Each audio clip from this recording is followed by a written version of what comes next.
Materi kita tentang gambaran umum investasi. Investasi adalah menempatkan dana dengan harapan memperoleh tambahan uang atau keuntungan tersebut. Jadi logikanya ketika kita meletakkan suatu dana, kita mengharapkan uang kita itu bisa kembali dengan jumlah yang lebih besar daripada yang sudah seharusnya kita dapatkan. Misalnya begini, kita meletak 1 juta di suatu instrumen investasi, dalam beberapa waktu periode uangnya kembali menjadi 1,5 juta. Nah, berarti di situ kita mendapatkan tambahan penghasilan Rp500.000. Nah, itu yang termasuk hasil dari investasi. Jadi investasi itu pada hakikatnya merupakan penempatan dana, sejumlah dana pada saat ini dengan harapan untuk memperoleh keuntungan di masa mendatang.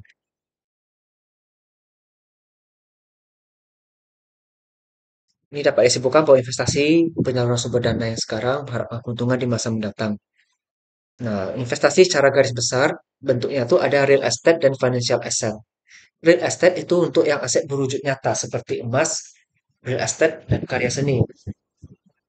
Kalau emas fisiknya ada dalam bentuk logam mulia, real estate fisiknya ada dalam bentuk tanah dan atau bangunan, karya seni juga fisiknya ada. Nah, biasanya untuk yang karya seni ini nilainya sulit untuk ditaksir. Kalau emas dan real estate itu nilainya jelas, ada harga pasarnya. Sementara untuk karya seni seperti patung, lukisan, atau bentuk karya seni lainnya, itu semuanya tergantung dari penilaian berapa yang kita mau atau berapa yang ingin dijual oleh si artisnya. Kemudian financial asset ini dalam sektor finansial seperti deposito, saham, obligasi, dan reksadana. Nah, financial asset ini kita bisa lihat juga dari risikonya, di mana kalau kita urutkan, yang paling kurang risikonya itu adalah deposito, kemudian obligasi, reksadana, yang terakhir saham. Saham itu risikonya paling tinggi. Investasi di financial asset bisa dilakukan dengan dua cara, yaitu langsung dan tidak langsung. Langsung artinya investor beli aset keuangan tidak melalui perusahaan investasi atau broker. Ini ada dua pendekatan dilakukan, strategi pasif dan strategi aktif. Strategi aktif itu bentuk investasi yang didasarkan pada asumsi bahwa pasar modal melakukan kesalahan dalam penentuan harga. Kalau pasif didasarkan pada asumsi harga sekuritas di pasar sudah ditentukan secara tepat sesuai dengan nilai intrinsiknya atau nilai pasar modal. Ini kita ada cara untuk menilai harga sahamnya. Harga-harga di sekuritas ada metodenya. Nah, metodenya itu nanti ada di pertemuan berikutnya. Kemudian hal yang penting harus diketahui itu adalah risk and return trade-off, di mana ada pertukaran risiko dan keuntungan dalam investasi. Kalau kita berani mengambil risiko, maka keuntungan kita dapatkan juga akan semakin besar. High risk, high return ya slogannya. Nah, risiko itu pun ada yang sistematis dan juga tidak sistematis. Risiko sistematis itu karena pasar, kalau yang tidak sistematis itu karena kebijakan perusahaan. Ini ada proses keputusan investasi.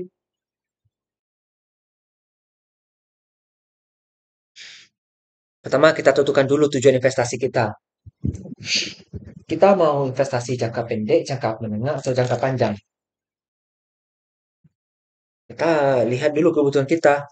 Kalau sekarang kita ingin menabung beli rumah tahun depan, ya kita tidak bisa investasi jangka panjang karena kita butuhnya 1 tahun ke depan. Maka solusinya investasinya jangka pendek. Nah, berapa target return yang kita ingin dapatkan? Itu juga harus kita hitung. Kemudian penentuan kebijakan investasi. Investor cenderung mengambil risiko atau menghindari risiko. Ini harus kembali kepada profil risiko seorang investor. Yang ketiga, pemilihan strategi portofolio dan aset. Setelah mengetahui poin A dan B, kita dapat membentuk suatu portofolio yang diharapkan efisien dan optimal. Kemudian yang D, pengukuran dan evaluasi kinerja portofolio. Untuk mengukur kinerja portofolio yang telah dibentuk, ya ini sudah sesuai dengan tujuan atau belum. Kalau misalnya belum sesuai, kita bisa ubah. Misalnya nih, portofolio kita 50% di logam mulia, 50% di saham. Setelah kita evaluasi selama 3 bulan, rupanya investasi saham itu beresikonya sangat tinggi. Sehingga kita kurangi proporsi dana kita di saham dan kita meningkatkan jumlah proporsi di bagian emas, logam mulia. Misalnya menjadi logam mulia 70% dan saham 30%. Kemudian ada motif investasi. Ini dasari untuk memperoleh keuntungan dari dana yang diinvestasikan. Karena adanya peluang untuk mendapatkan keuntungan yang diinginkan, tingkat keuntungan dalam investasi biasanya dipengaruhi oleh sikap investor dalam mengambil atau menanggapi risiko. Nah, dia ada tiga pengelompokannya, A, B, C ya. Pertama, pengambil risiko atau riskers. Ini adalah kelompok orang-orang yang memang berani untuk mengambil risiko. Kemudian yang B, penghindar risiko. Ini cenderung untuk orang yang sudah berumur. Mereka tidak mau mengambil risiko yang besar. Mereka mau yang pasti. Kalau bisa laba sekian ya sudah kita ambil. Tidak usah berasumsi labanya bisa besar-besarnya gitu.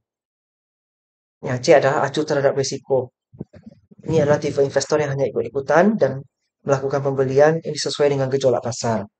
Misalnya ada investor asing yang tiba-tiba menjual saham perusahaan A, maka besoknya investor lokal akan cenderung mengikuti untuk menjual saham perusahaan A itu. Nah, ini namanya herding behavior. Herding behavior ini ibaratnya seperti perilaku seorang domba. Kalau ada gembala domba, biasanya mereka akan mengikuti tuh kemana si pemandunya akan pergi. Kalau pemandunya pergi ke kiri, semua domba akan ikut ke kiri.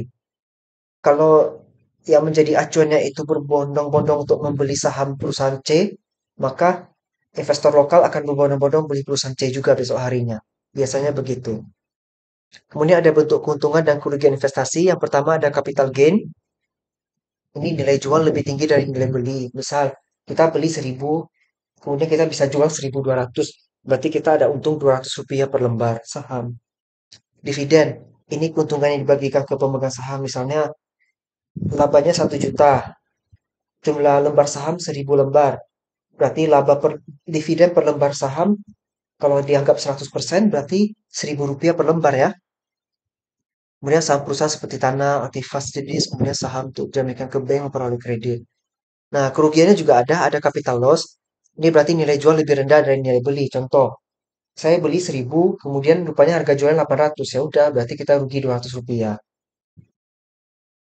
Kemudian, opportunity loss. Ini berupa selisih suku bunga deposito dikurangi total yang diperoleh dari total investasi. Kemudian kerugian karena perusahaan dilikuidasi, namun nilai likuidasinya lebih rendah dari harga beli saham. Ini juga jadi rugi. Nah, lingkungan investasi itu ada sekuritas. Ini sebenarnya pihak ketiga ya, yang membantu kita untuk transaksi. Ada yang disebut sebagai broker juga. Kalau contoh sekuritas di Indonesia, ya ini tidak bermaksud untuk mengunggulkan merek tertentu. Beberapa contohnya ada BCA Sekuritas, Maybank Sekuritas, Pani Sekuritas, ada Valburi, RHB, MNC, dan sejenisnya. Nah, kalau kita untuk memilih sekuritas, ini perhatikan ya, risiko tingkat bunga, risiko kemampuan membeli, risiko keuangan, likuidasi, pajak, dan pengembalian atas sekuritasnya. Nah, sekuritas itu pun ada yang jangka pendek dan jangka panjang rupanya. Yang pendek itu sertifikat deposito, kalau yang jangka panjang itu lebih dari setahun, biasanya obligasi dan saham. Kemudian ada pasar sekuritas, pasar primer, pasar sekunder. Kalau primer berarti langsung, kalau sekunder berarti melalui perantara. Kalau pasar uang dan pasar modal, kalau pasar uang tempat di mana terjadi pertemuan permintaan dan penawaran, sekumpulan surat berharga memiliki jangka waktu kurang dari setahun. Kalau pasar modal tempat ketemunya kedua belah pihak, menawarkan pihak untuk mengeluarkan dana, ya gitu. Kemudian perantara keuangan, ini juga kurang lebih mirip gitu. Berikutnya ada proses investasi, ada kebijakan investasi, penentuan tujuan dulu ya, seperti yang tadi sudah dijelasin sebelumnya. Kemudian analisis sekuritas, kita pilih sekuritas yang memang cocok. Kita analisis secara teknis dan secara fundamental. Kalau secara teknis itu berarti kita melihat grafik, apakah dia cenderung naik, cenderung turun, atau bagaimana. Kapan akan bound, kapan akan turun, kapan akan naik. Kalau analisis fundamental ini berdasarkan laporan keuangan, misalnya analisis likuiditas, solvabilitas, profitabilitas, rentabilitas, ya. Berikutnya kita bentuk portofolio. Ya, misalnya 30% di sektor perkebunan, 70% di sektor perbankan. Kemudian kita revisi, evaluasi juga. Rupanya tidak cocok, ya udah kita tukar atau kita ganti. Berikutnya jenis-jenis pesanan. Pesanan pasar, pesanan dengan batas, pesanan berhenti, dan stop limit order. Ini bisa dibaca aja. Yang nomor 567 juga bisa dibaca aja. Kemudian ada bursa efek. Ini ada pihak menyelenggarakan dan menyediakan sistem dan atau sarana untuk mempertemukan penawaran dan permintaan efek pihak-pihak lain dengan tujuan memperdagangkan efek di antara mereka. Kalau di sini Indonesia itu Bursa Efek Indonesia namanya. Ini ada fungsi bursa efek, bisa dibaca. Ini tugas-tugas bursa efek. Kemudian ada bank investasi.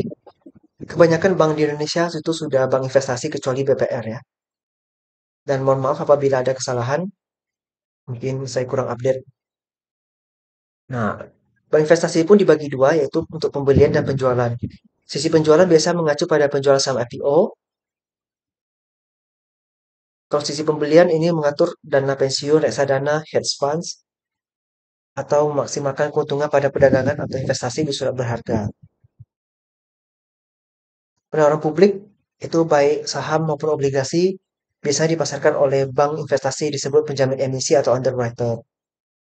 Biasanya underwriter ini ada perjanjian. Misalnya ketika saya menjadi underwriter di perusahaan ABC, maka saya harus menjamin bahwa IPO perusahaan ABC ini harus berjalan dengan lancar dengan harga yang sudah ditentukan pada saat IPO.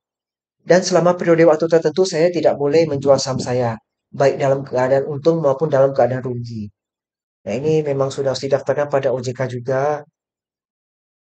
Nah, ini ada terkait IPO, ini bagaimana kita mengumpulkan dana, sahamnya diperdagangkan untuk dicatatkan di bursa efek. Nah, ini mendistribusikan prospektus kepada para investor. Prospektus itu sebenarnya adalah suatu summary ya, yang berisikan kinerja keuangan dan apa-apa saja yang sudah dikerjakan perusahaan selama ini hingga mencapai IPO.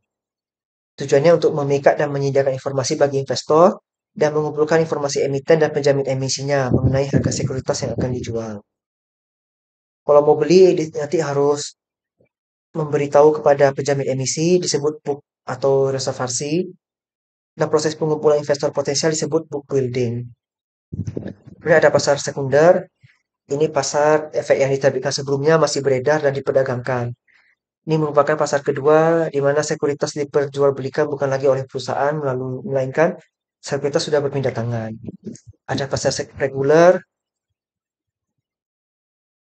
ya bisa dibaca. Kemudian pasar negosiasi dan ada pasar tunai. Nah, jadi kurang lebih seperti ini materi tentang gambaran investasi. Semoga dapat dipahami dengan baik. Mohon maaf apabila terdapat kekurangan.